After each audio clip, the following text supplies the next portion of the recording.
이사야 19장 1절부터 15절까지 말씀입니다.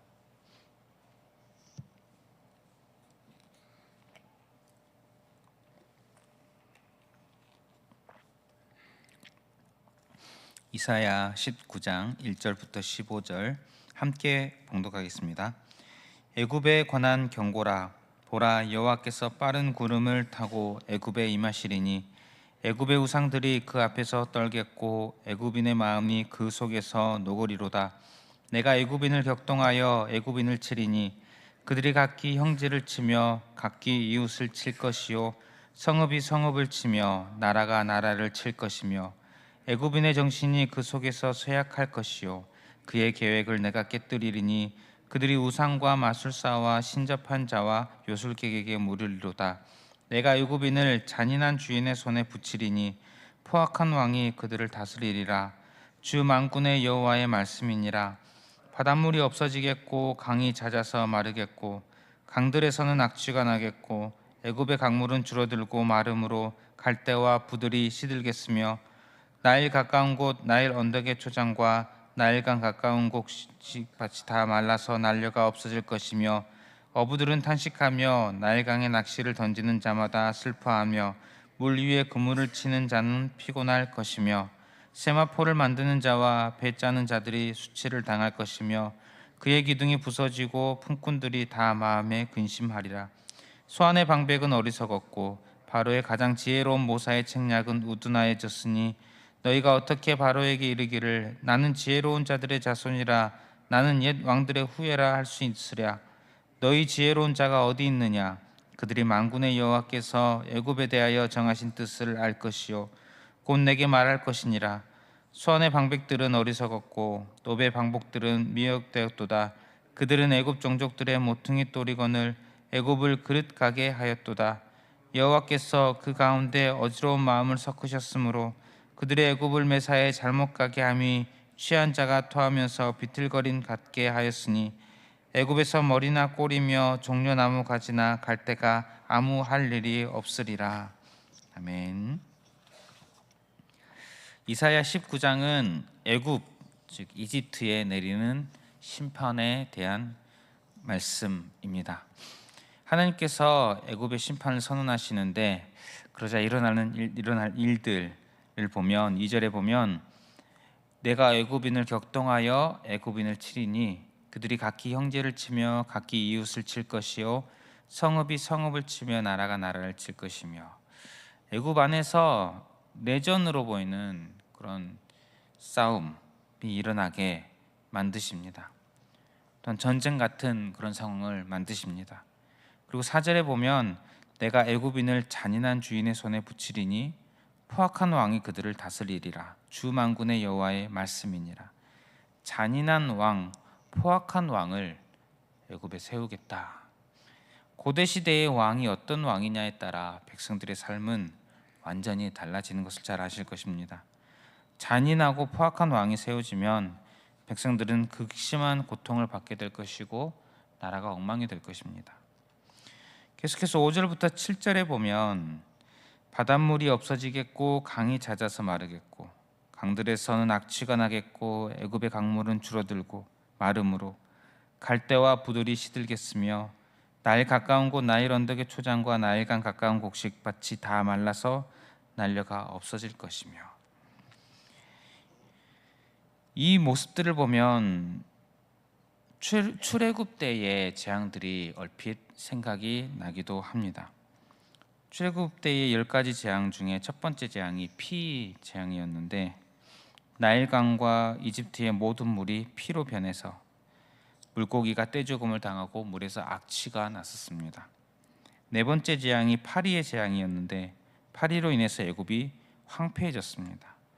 7번째 재앙이 우박이었는데 우박이 밭에 있는 모든 것을 다 쳐버리고 들에 있는 나무들을 꺾어버립니다. 8번째 재앙이 메뚜기 있는데 우박 중에서도 그나마 살아있는 피해를 면한 것들을 모든 것들을 먹어치워버린 그런 기근이 일어나게 만드는 그런 재앙이었습니다. 이런 재앙들, 애굽 안의 재앙들, 또 출애굽 때의 애굽에 내렸던 것과 같은 그런 비슷한 재앙들, 하나님께서는 얼마든지 애굽에 또 이 세상에 재앙을 내리실 수 있는 참신이심을 우리는 성경을 통해 발견을 합니다.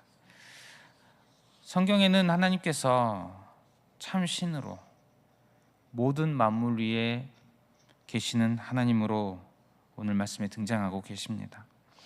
1절에 보면 보라 여호와께서 빠른 구름을 타고 애굽에 임하시리니, 구름을 타고 오십니다. 심판하시는 하나님께서 구름을 타고 은혜를 베풀러 오시는 것이 아니라 무시무시한 심판을 내리시는 심판자로 오십니다. 강력한 하늘의 군대를 이끌고 오시는 그런 두려운 모습입니다. 심판을 내리시는 하나님이 구름을 타고 오신다. 하늘과 땅의 모든 권세를 가지신 분으로 오십니다.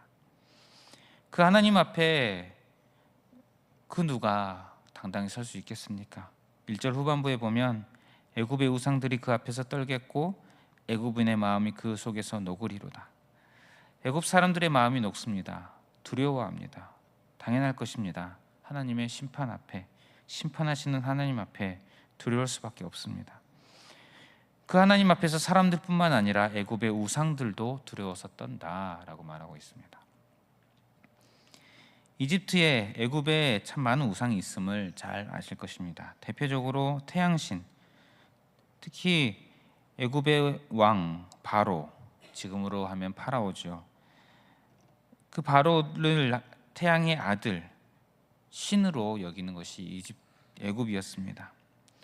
우상으로 가득한 애굽, 그들이 섬기는 신이라고 섬기는 존재들, 하나님 앞에서 두려워 떤다. 아무것도 아니라는 것입니다. 하나님만이 참 유일하신 하나님이시다, 신이시다. 우주 만물을 주관하시는 참 신이시다라는 것입니다. 그러니 우리의 의지할 분은 그 어떤 우상도 아닌, 그 무엇도 아닌 오직 여호와 하나님이시다라는 것을 우리는 말씀을 통해 또다시 발견을 합니다. 오늘 말씀은 참으로 중요한 말씀을 우리에게 전해줍니다. 12절에 보면 너의 지혜로운 자가 어디 있느냐? 지혜로운 자가 애굽에 없다라는 것입니다. 애굽이 어떤 곳입니까? 당대에 참으로 강대국이 되었던 나라입니다. 11절, 13절에 소안, 놉이 나오는데, 소안은 이사야 당시 애굽의 수도이고 놉은 애굽의 초대 수도입니다. 즉 소안과 놉은 애굽의 크고 애굽에서 가장 중요한 수도, 또 큰 도시들로서 애굽이 어느 정도까지 번영했는지 보여주는 그런 도시들이라 할 수 있을 것입니다. 그곳의 방백들을 이야기합니다. 소안의 방백들, 놉의 방백들, 즉 방백들은 지도자들입니다. 당시에 애굽이 강한 나라였으니 그 방백들이, 지도자들이 얼마나 칭송을 받았겠습니까? 그들의 지혜가 얼마나 칭송을 받았겠습니까? 어떻게 하면 그런 강한 나라를 만들 수 있었을까? 그런데 13절에 보면 소안의 방백들은 어리석었고 놉의 방백들은 미혹되었도다.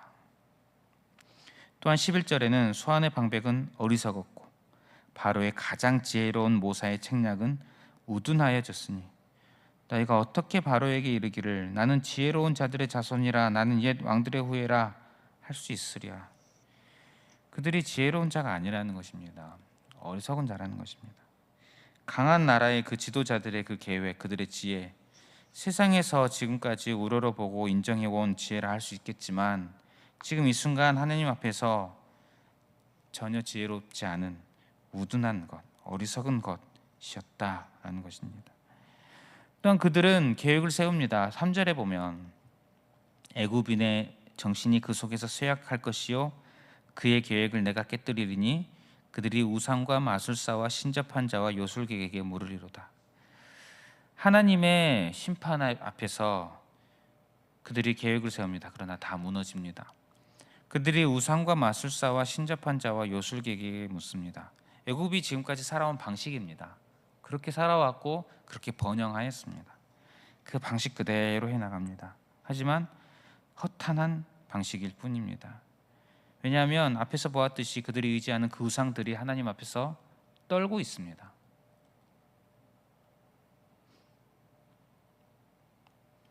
또한 그 우상들이 애굽이 여호와의 심판을 받는 주된 이유 중에 하나 아니겠습니까?